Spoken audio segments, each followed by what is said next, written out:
আমরা আজকের ভিডিওটিতে জানব মন্ত্র বা দীক্ষা নেওয়ার প্রয়োজনীয়তা কী। আমাদের অনেকের মনেই দীক্ষা নিয়ে নানা রকমের প্রশ্ন থাকে।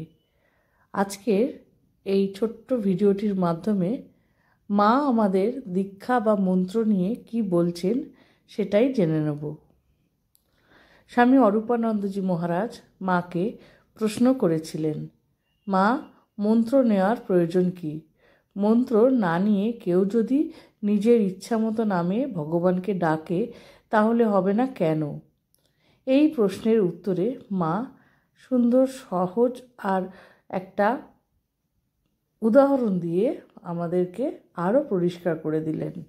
মা অরূপানন্দজি মহারাজের প্রশ্নের উত্তরে বলেছিলেন, মন্ত্রের দ্বারা দেহ শুদ্ধ হয়, ভগবানের মন্ত্র জপ করে মানুষ পবিত্র হয়। এ কথা বলে মা একটি গল্প বললেন। নারদ বৈকুণ্ঠে গিয়েছিলেন। বসে ঠাকুরের সঙ্গে অর্থাৎ নারায়ণের সঙ্গে নারদ মুনি কথা বললেন।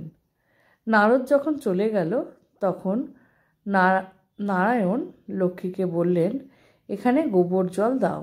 লক্ষ্মী জিজ্ঞাসা করলেন, কেন ঠাকুর? নারদ যে পরম ভক্ত আপনার, তবে কেন এরূপ বলছো? ঠাকুর অর্থাৎ নারায়ণ বললেন, নারদের এখনও মন্ত্র হয়নি। মন্ত্র না নিলে দেহ শুদ্ধ হয় না। অন্তত দেহ শুদ্ধির জন্য মন্ত্র দরকার। বৈষ্ণবেরা মন্ত্র দিয়ে বলে, এখন মন তোর তাই তো। মানুষ গুরু মন্ত্র দেন কানে, জগৎগুরু মন্ত্র দেন প্রাণে। মনেতেই সব, মন শুদ্ধ নইলে কিছুই হয় না। গুরু, কৃষ্ণ, বৈষ্ণব এই তিনের দয়া হলো।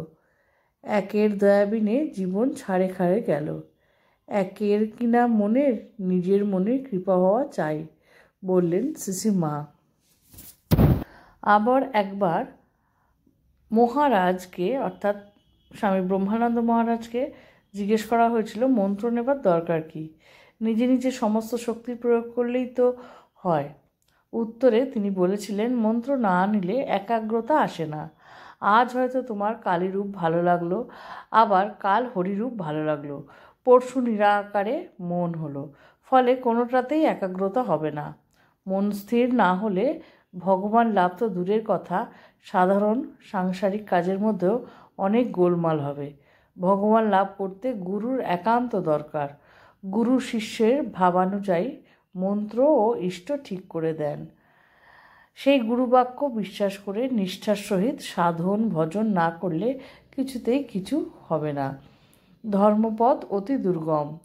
সিদ্ধগুরুর আশ্রয় না হলে যতই বুদ্ধিমান হোক না কেন, যতই চেষ্টা করুক না কেন, হোঁচট খেতেই পড়তেই হবে।